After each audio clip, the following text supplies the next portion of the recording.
That's almost like a cop-out, like, oh yeah, I walked, so it doesn't need to be a lot. Doing a maintenance, Chris. We need to have a chat. Bonus effects as well, which we won't go into.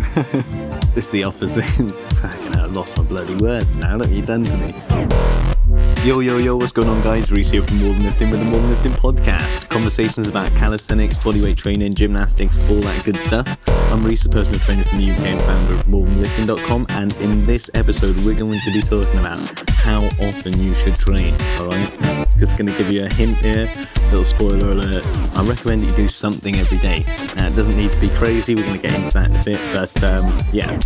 I get asked all the time by people in various ways, how often should I train? How much should I be training? Like, how many times should I do like the foundation workout every week or every day? Or how often should I be doing the 100 push-up challenge? They're like crazy of all things. Like, just do that once a week, because that's all that is, guys. It's just, that's not like, the 100 push-up challenge isn't a complete workout. So that's just like a little challenge. Mix that in, like chuck that on one day a week. And just push yourself every week. Try and do the next hardest variation, like whack it up, you know. And so yeah, we'll just answer that straight out. Yeah, but for everything else, everyone recommends different amounts of training. You do one program, it's like train 3 times a week.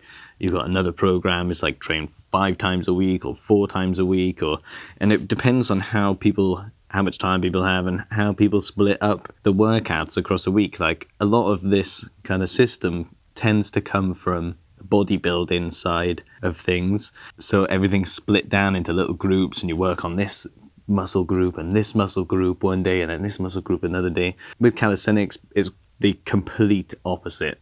All right, so you're doing massive compound exercises rather than like isolated ones. Instead of doing bicep curls, doing pull-ups.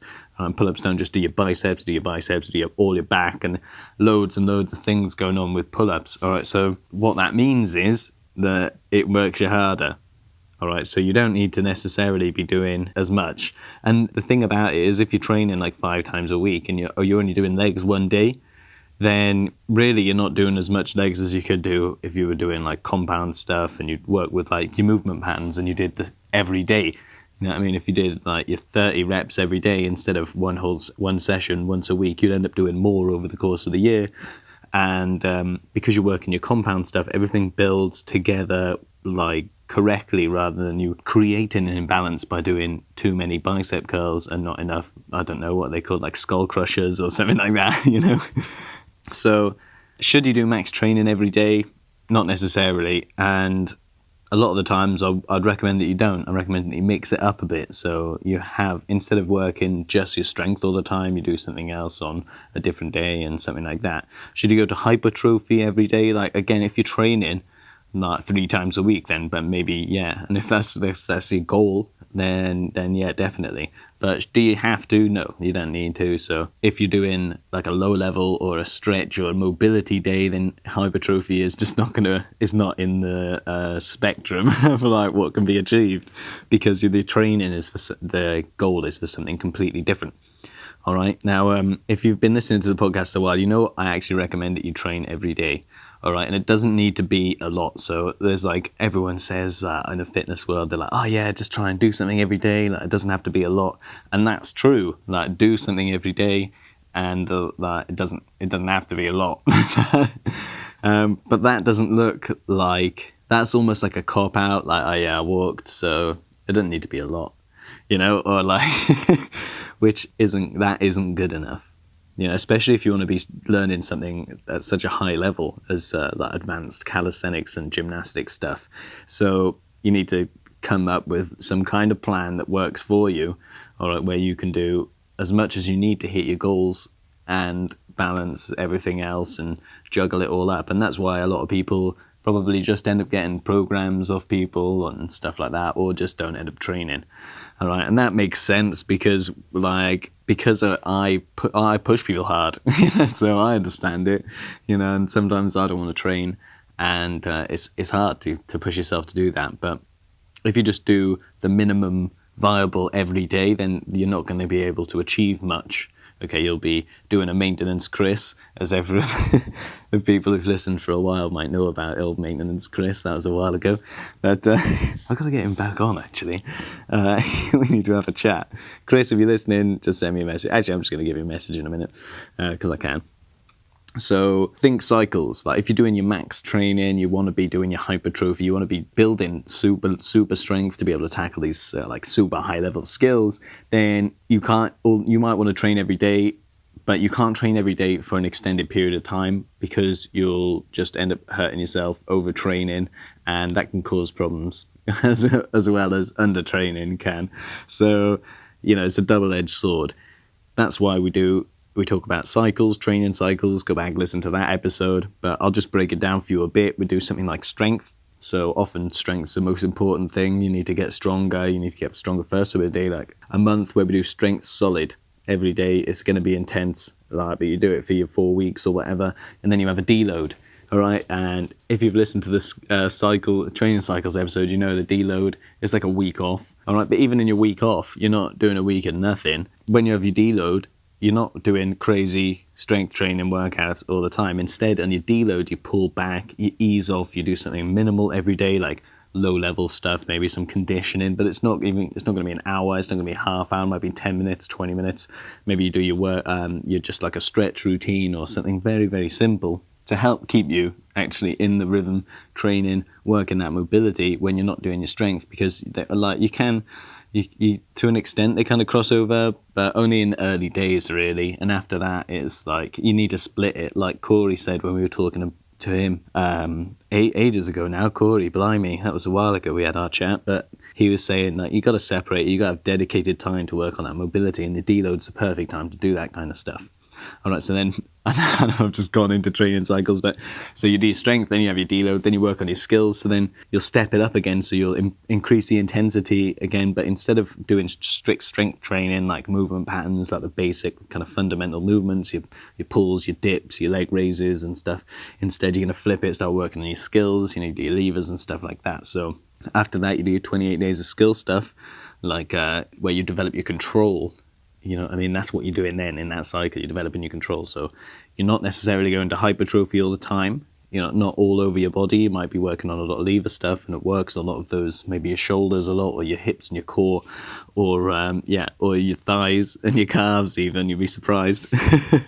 So it's not necessarily going to be crazy hypertrophy like it is in your strength cycle. But then you have your deload, and then you get back in your strength again. So you have another low-level week where you kind of get prepared, you let your body rest and recover, and you get prepared for the next strength cycle, and then you push yourself. Again, you go for the hypertrophy, you go for the max strength stuff.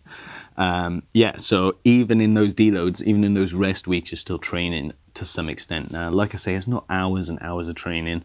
It can be 10 minutes, 20 minutes, 5 minutes, 3.5 minutes. It can be a minute, I guess, if you're doing it. It depends. Obviously, it's down to what fits you, but it's important that you're doing something. Yeah, just stretching or whatever, like that's kind of like the minimum, because otherwise you're never improving your mobility. You're never maintaining your mobility. So as you get further and further through life, your mobility will slowly decrease, and you have to work on it, because otherwise eventually you just won't be able to move very well. And no one wants that, you know what I mean? I want to see you at 60, 70 doing handstands still. So I'm going to. So in the 12-week program, okay, it's a totally like on a week-by-week basis, we have a basic template of how it all works. And the 12-week program, like I've already said, I really push you. Yeah, we're training every day, and it's intense, it's crazy. But this is the basic pattern of it. So I'll show it. You'll see how it's not necessarily strength crazy all the time, and that for 28 days, and then you do your deload, and then it kind of chills out. The way it works over the course of a week is we have we have a strength session, and then like a kind of skill/strength kind of session, like a complete session, or they vary, and then the kind of names I give them because of what kind of exercises are in them, of course, but it's strength and kind of skill stuff, control and variations brought in. And then we'll go on to like a HIIT day. So you're doing HIIT, so it's only 15 minutes ish, about 20 minutes with your stretch and warm up and everything, and you're done. Okay, but that isn't really your strength or your skill stuff. That's like your cardiovascular, you can't, that's that area, your cardio work and stuff. And then you hit strength again the next day, then maybe a low level day where we kind of ease off Friday night, you know what I mean? Where we do like bridges, conditioning stuff like flutter kicks, hollow body or whatever. And then we'll do some more strength or some more skill work depending on what kind of cycle we're on in that part of the program. Obviously those particular ones will change and develop as we go, and then we'll finish off at the end of the week with another HIIT one, so you can rest your muscles to an extent, just do the HIIT, work that cardio, and then you're prepared, then you're ready to go back in to start the next week on there with full of energy and full of life, hopefully. Hasn't ruined you that much. HIIT is a killer, I swear. Like, HIIT is so crazy. I feel like I'm in trouble every time I do HIIT workouts, being punished for something. So the point is, like, do something every day. All right, it doesn't need to be hypertrophy every day. It doesn't need to be max strength. Like, you can just do some low-level stuff, and your low-level stuff, like, it doesn't even need to be like a complete workout or anything. It could be a couple of push-ups. It could be a stuff like I've spoken a lot in the context of like in the program when we're training hard kind of stuff, but it doesn't need to be like that. Yeah, you don't need to be that strict and crazy with it. This is just when you want to hit like a very specific goal and you go in for that. You're going for your lever, you're going for your planche or something, and it takes work and it takes like dedication. It takes a program. Whereas if you're just training and you're not particularly going for anything too crazy, you're just doing your pulls and it's kind of casual, you only go a couple of times a week to the gym maybe, or down to the bars, down the park or whatever, then that's fine. Here we were only doing 3 strength sessions in a week, then we had a skill, we had a low level and 2 hits, so in those, maybe we're just practicing your handstands, maybe we're just doing the stretches, or maybe just do some like simple push-ups instead, like a couple of push-up variations, or just have a mess around, just do whatever, just do some crow stands. Like where I do group coaching, I often tell people to work on their crow stands during the week, because it's a bit of homework for you to do like at one point, and it doesn't take long, like 15 seconds, you do a crow stand or whatever, practice and work that stability, that conditioning, that total tension, isometric tension. And and it's kind of fun as well, because it's one of those skills you can develop at and you can get good at really quickly, and then you can do like silly things like lose your balance and fall on your head or whatever. But it's not too dangerous, you're not in any trouble, and it's kind of fun as well, and you can really test yourself with crow stands. So anyway, something like that, if you're just messing around or whatever, just chilling out, because it's quite a casual quote-unquote program that you kind of follow, you're just doing it at your own pace or whatever, that's fine. Maybe in adverts on your rest days, or like while you're waiting for your dinner to finish cooking, there's a couple of minutes on the timer or whatever, like just practice your crow stands or do a handstand, or just have a little stretch, open out your shoulders, use your door frame. Every time you walk through the door frame or whatever, maybe just stretch out your shoulders a little bit, or your chest, that's really good for your posture. So that'll have other bonus effects as well, which we won't go into. So I was listening to this podcast actually. That reminds me, I was listening to this podcast the other day, right? And this guy was all talking about habits and rituals and stuff like that. And because I'm interested in all that stuff, like productivity and all that kind of stuff. And he was saying he wanted to get fit, but he really struggled to. So what he did is he just picked like a regular habit that he did, and then he tried to just insert a couple of push-ups, all right? And I was thinking, that's a good idea. Thinking he's going to go like in the adverts where he's watching TV in the evening, or while he's waiting for dinner, like I've just suggested. But that's not quite what he chose. Instead, what he did is he thought like, I'll work from home. So like every time I go to the loo, I go to the loo or whatever, I'll go have a wee, wash my hands, and then do 2 push-ups, all right? And he kind of did that for a while, and he said that was it. A couple of times a day, he's doing like a couple of push-ups, and then before you know it, every time he's doing like a couple more, he's doing 10 push-ups, so he starts doing different variations, and then it's like, okay, so I'm not saying that you need to do this, but for him, it worked. It fitted into his life, and every day it meant that he was doing something to help condition his body, because we live in these bodies, you might as well look after it, right? So so that's just one idea you could try out. If you try out the push-ups after the loo method, let me know. Reach out to me on Instagram and tell me about it. But that's enough weird stories for you. Like I said, guys, do something every day. It doesn't need to be crazy hour-long workouts. It can be 10, 15 minutes or whatever.